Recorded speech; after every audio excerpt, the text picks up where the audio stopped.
Ladies and gentlemen, welcome to the Far From Pro podcast. We got a special here, midweek. We don't usually post the beginning of the weeks or midweeks, but I got a special guest with me. This is special. How do I describe our guest? Influencer, an idol, Centennial icon, someone who is going to change the culture of the Centennial basketball program. We have the Centennial varsity head basketball coach, Spencer Waldvogel. Can I get a round of applause, please? Can I get a round of applause? Thank you. So, Spencer, the season just ended recently, last week. You guys, the end of the season with 7 wins. Yep. By the way, most wins in the past, was it 5 years? 4 years maybe? 4 or 5 years? Yeah, something like that, yeah. Really putting Centennial on the map, changing things around, turning things around. We got a new section this year. Let me ask you something. With this new section, the past couple of years, Centennial's been getting their ass whooped in this hard-ass Park Center, Cham Park, Osseo, Spelling Park, dominant basketball section for years. Finally, I don't know why, they've changed sections. They said, we're going to put you guys into a different section with not as high-level teams, considering the fact that you are a 3 seed with 7 wins. Let's be real. And so let me ask you something. With that in your mind, that you got a new section, things are different, what is your mindset heading into this new section, knowing that everything's open, anybody can make it to the state tournament, it's March, it's March basketball. What is in your mindset going into this section? Well, much just like any game, you go into it thinking, one game at a time. I mean, you can't look ahead, you can't look behind and see, how you did playing against whoever you are in the regular season, how you did, because you got, it's playoffs and it's March, anything can happen. So you're just looking forward to the game and hoping boys come out and compete and are ready to go. So Spencer, my basketball career ended in 7th grade, and it now consists of playing rec basketball. It's all right. So did Evans. That all right, coming out swinging. All right, coming out already, swinging. 3 already minutes in. All right. So as a student athlete that did not have a very good basketball career, what is it like being the coach of a high school team? Like, obviously that's a unique opportunity. Not everyone gets to have that opportunity. What is it like being the coach of the Centennial boys basketball team? Well, this job has been pretty much my dream job since I was 10 years old. When I was in 4th grade, you do that all about me stuff. In like in your 4th grade class, you're like the student of the week. What I wanted to be when I grew up was the head basketball coach at Centennial High School when I was 10 years old. So it has been a dream of mine for a long time. So, when I got the job, it was pretty surreal. I mean, God, I think I was on the phone for about 6 hours that night. I talked to Evan when I got it. Evan called me.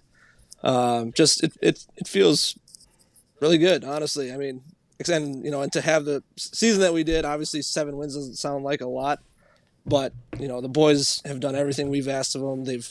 They've changed that culture piece of what we're trying to do at Centennial basketball.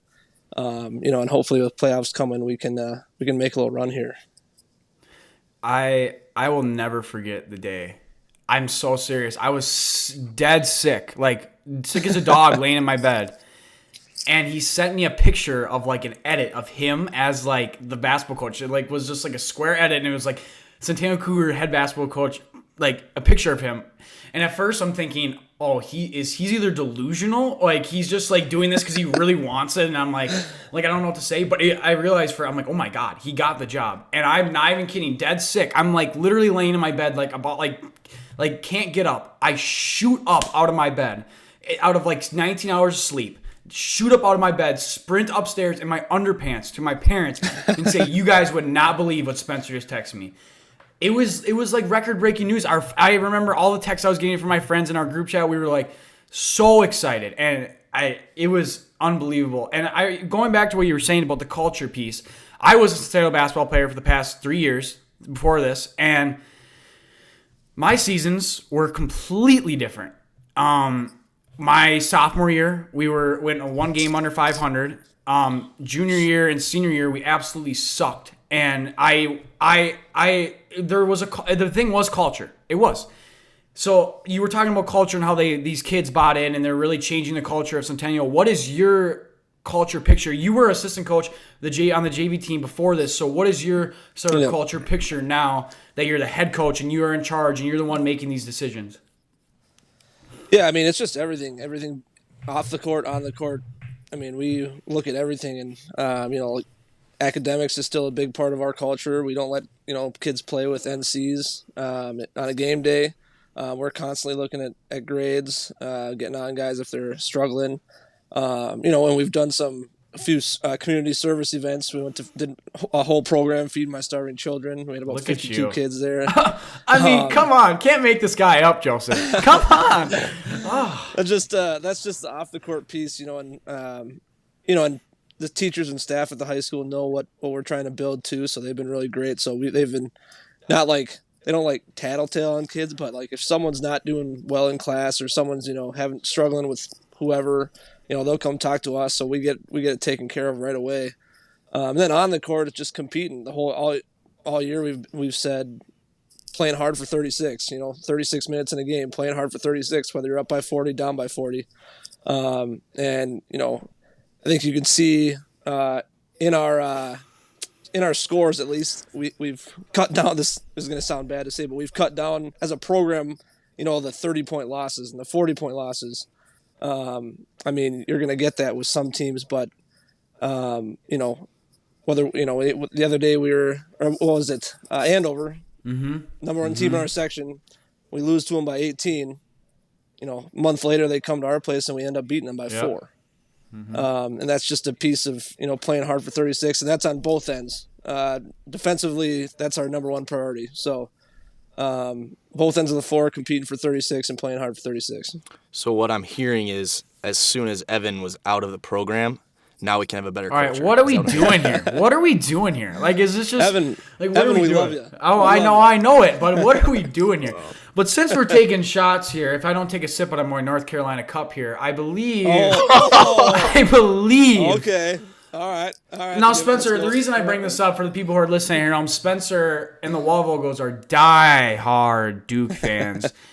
And the reason I bring this up is because we have someone who announced a farewell coaching tour on June 3rd before the season starts. And then this guy has the audacity all year long, Spencer, to say, it's not about me. Every time I go here and they make a big deal about me, this being my last game, it's not about me. Oh, God. You egomaniac fuck. The fact of the matter that you went out of your way to have a farewell tour. And what do you think was going to happen when you announced it was your last season? What do you think people are going to do to the greatest coach of college basketball? And then 42 years. He deserved it. We're not doing this, dude. I'm not having this argument. I'm not doing this right now.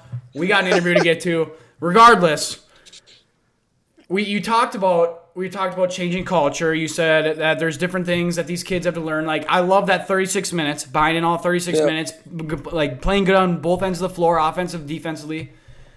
I'm looking at this team, and I played with most of these kids before, and I've seen them all play. But it's a basketball team. You got to get these kids to play together. You've So I'm looking at your guys' records and your game schedule. First off, you have 7 wins, which is more than what we've had, and also you haven't you brought up 34. You're not getting blown out. None of these games you're getting blown out. If you go back to our past years, I mean, there were some brutal games, but none of these games you're necessarily getting blown out of the water. And nonetheless, a lot of these games are 1-point games. You go back to your Chapman Park game at Chapman Park. I was at that game. Yep. That was one of those games where it's like I texted you after it. It was one of those games where it's just like it's right there. You had it. It was and it's another one of those teams. So what I'm kind of swerving into is I asked you earlier. The whole section's wide open. Section. You can make the state tournament, Spencer. You can change the persona. Like you can be a game changer. Like doesn't the fact that you wake up now and you're the youngest high school basketball coach, probably one of them in Minnesota, and you're the youngest head high school basketball coach in Centennial history of any sport, probably. I don't know. You're young. You're young. You're really young. Like, don't you ever wake up and realize why the fuck did they choose a 30-year-old for this job? Like, why would they do that? Like, what were they he could have gone with a 40-year-old, a 50-year-old, someone with more experience. He said, why? Like, doesn't that ever just, like, hit you? Like, oh, my God. Like, I'm the head basketball coach. This is crazy. Yeah, I mean, my coach when I was here playing he got hired at 29. And then there's a few coaches. Fucked you. Damn it. there's a few coaches in the school right now that are younger than me. Head coaches, and then really actually, Forrest Lake. Who? Yeah, Forrest. Oh, the wrestling coach is 26. You know what? Just from that, I just sounded like probably the biggest idiot in the world for saying that. But Yeah. regardless, I mean, you are, but- for basketball purposes, that is very young. That is very young for a high school basketball coach you hired at. Very. And actually, Forrest Lake's coach is 24. Well, explains a lot. Not regardless. No, I'm not saying anything else. Not saying anything else. That's it. No, That's he's a good coach. Oh, I'm sure he is. Didn't Forrest Lake do pretty well this year? They're probably, they're like The 6 seed in sections. Yeah. Jeez. I wasn't any better my 4 years. I mean, what am I gonna say? Oh, My team wasn't any better. Like, what do you want me to say? No, it's just crazy, man, to think even just like seeing like throughout the season, like seeing you in that red coat or seeing you like on the varsity bench, like, and don't get me wrong, like I loved all my coaches throughout my high school career, but I always just like, I never got coached by Spencer. My freshman year, I was at a different school at Centennial. I didn't play on the freshman team. I never got to be coached by him. Sophomore year, I played like half JV, half varsity, but Spencer was still the 9th grade coach. Junior year, there was one game. Remember sophomore year, there was one game. Yeah, actually, there was one game. Best game I ever played in my career with Spencer coaching me. That's besides the point. Regardless, then my junior year, I wasn't able. He was a JV coach. I was on varsity, and I just never got to play with him. I always wanted to have coach like Spencer be my coach all year round. Like, can you tell from these past 4 years? And to now, when you're the coach, can you tell sort of like even at practices or at games or on the bus, like whatever, can you tell like the persona and the energy and like the aura has changed like in the Centennial basketball program? Yeah, I mean, our practices, whether we come off a 20-point loss or a 3-point win, our practices have been awesome. Our captains have done a heck of a job getting guys going every day, getting things going. We start every day with that Carolina 100 drill that we always did. Oh God, that drill sucked. And they get it going, and our captains have been really good leaders. And our whole senior group has built that foundation that we've asked them to do. Whether they play 20 minutes or 0 minutes, all 7 of them have just been super good leaders, and have gotten practices just energetic. They're competitive. The guys are going at it, but not like going at each other. You know what I mean? Yeah. So, Joseph, go ahead. I'll say something quick. So, when people ask me like, oh, like guys that I know that played basketball in high school, they'll be like, oh, how was your school at basketball throughout high school? And I'll have to say, like the highlight of my Centennial basketball watching experience was watching Justin get dunked on by Jalen Suggs. So, and, I mean, people think that's Shout out J Dose. Shout out J Dose. But when we talk about the competition level in Minnesota specifically, there are a lot of good programs. There are a lot of high-level players like Jalen Suggs. Yep. And so as a team, as Centennial, what does it take from your guys, from your leaders, to say, we might not have the same skill level, but we're going to go out there and just fight every single time we're on the court? Yeah, and that's something that a team like Centennial, if we're being honest, some school like Centennial might not ever have that kid. I mean, we had Tyler Peterson, but other than that, we might not ever have that kid. So we have to play 1 through 18 as a team together, fighting for each other, fighting for ourselves, and kind of be that blue-collar team that's going to play defense on you. It's going to knock down shots, and it's going to make you fight for 36 minutes until the final buzzer. Oh. So that's kind of how we have to go into it. Whether it doesn't matter who we're playing, whether they have a stud or not, we always have to play that way. Oh yeah, we hear you from this side, and no doubt, and it's nice because most of these kids played football, and that football program does a phenomenal job of preparing these kids to never finish the fight, never give up. That, if you play football at Centennial, you learn that so well, and they just put it into your mind and they ingrain it into you. And like Diggins is doing such a good job over there, but with these kids, especially if you look at Reese, Clark, TJ, Kev, like these guys have been on the team. They've been through the losses. They've been through the adversity. So when I look at them this year, I'm sort of thinking in my head every time they're losing or going through, it's like, well, they've been here before. They've been through all the 100-point losses. They've been through the 2-win seasons last year. Like they've been through it. They know what it's like.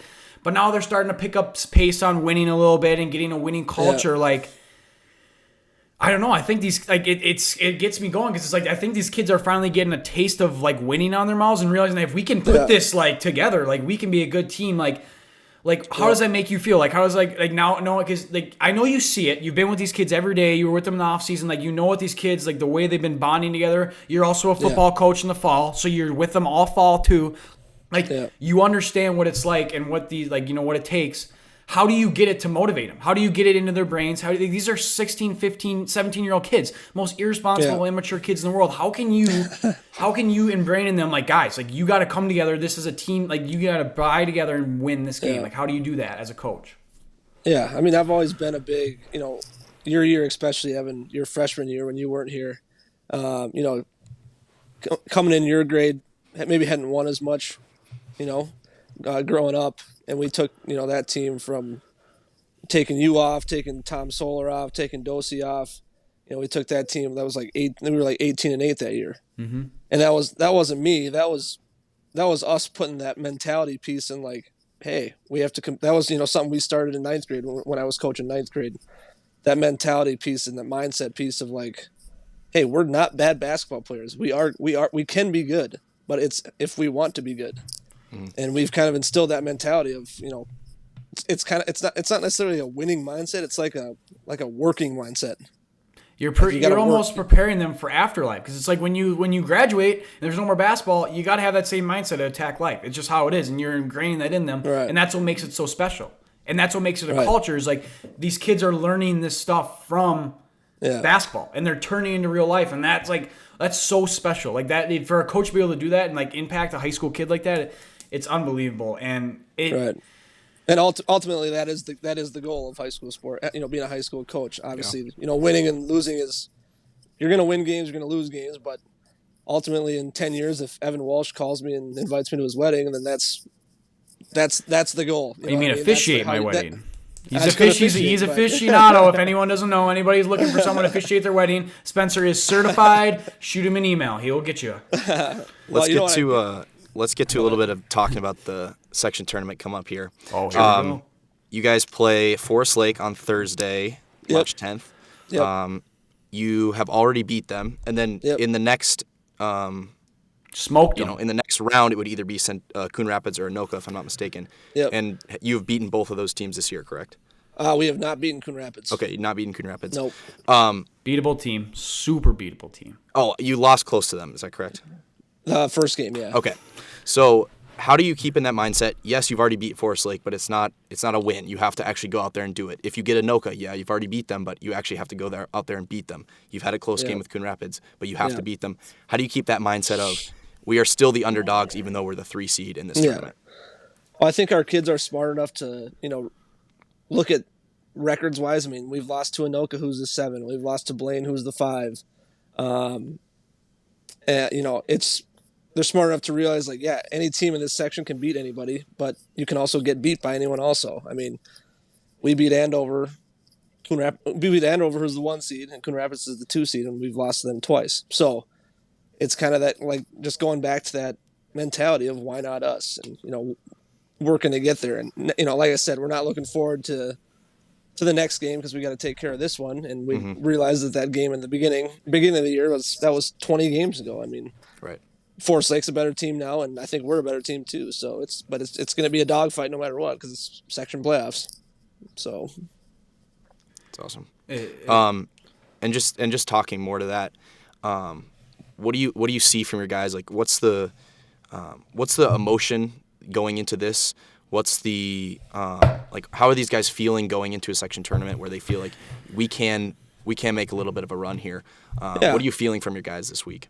I think guys are excited. We're on spring break this week, so we've been practicing 9 a.m. to 11. Started out today. Guys were hungry. We had great energy at practice. Guys were flying around on defense. We were knocking down a bunch of shots. It was a great practice for a Monday morning, especially on a spring break where most of these guys would probably be wishing they were in Florida or California or Mexico, whatever. You know what I mean? So I didn't even think about that. yeah. So it was a good day. You know, they just keep bringing that energy every day and go into Thursday, and we'll be all right. Awesome. Wow. This went exactly how I imagined it. I mean, this was such a great interview. I got a few last closing questions for you. Not so basketball related, but I have to ask them. Of course. So as we do here. Yeah, as we do here. So Spence, Duke. Yeah, buddy. I hate to get into it. Dude. I know you just had a fucking cruel loss to North Carolina. What do you see from Duke this year for the rest of the season? What do you see? You know, Duke's they're a good team, obviously. Crazy that they're like the worst Duke team that's like been at the worst Duke team at home. Like they've lost to like Miami and Clemson and all at home, and they never. I mean, you know the records. They've never lose at home hardly. It's a great environment. And yeah, right. So I don't know. I mean, Paolo Banchero is. I like him. Obviously, he's a really good player, but he's he goes through stretches of inconsistencies, and that doesn't help. You know, you gotta have probably one guy step up, whether that's Jeremy Roach or Joey Baker, Wendell Moore. I mean, one of those guys got to step up. But see how the ACC tournament goes. Who knows? Theo John, hey, my guy Theo. My guy Theo, get the fuck out of here. All right, look, he's a Duke guy now. No, yeah, I mean I get it. So I guess what I want to say as a guy who once was under Coach Spencer's wing for a while, I gotta say thank you from not just the people who are playing, but from the people in the past.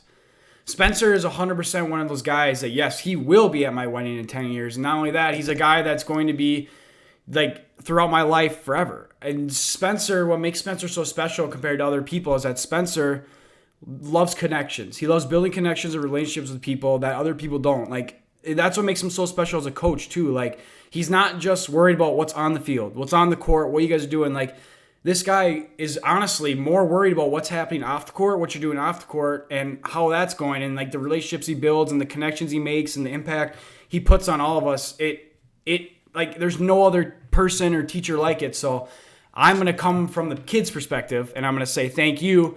Keep doing what you're doing. It's seriously something like you gotta take pride in being the type of person you are, because no matter what anyone says about you, no matter what you do, you're still going to be Spencer Waldvogel, and you're still going to treat people the way they deserve to be treated. And the relationships you build, it's truly one of a kind, and anybody can attest to it. You're a one of a kind guy. You're awesome. I love being around you. Everyone loves being around you.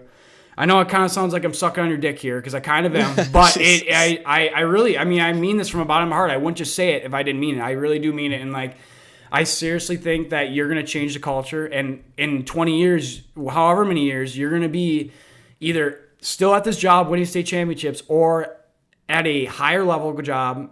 Fucking, who knows? The league. You might be in the league in 20 years. I don't know. Jesus. I don't know. You tell me, Spence. I don't know, but we'll see. Nope. Well, hey, we'll see. We'll see what the future holds. I appreciate you so much for your time and coming out. We really appreciate it. Yeah, appreciate you asking. Joseph, got any parting thoughts for us? You got any parting thoughts, Spence? Let us know. Roll Cougs, baby. Let's go. Hell yeah, I love it. Good luck this week. Yeah, Thank you so much for coming on, Thanks, man. Jordan. All right, see you guys.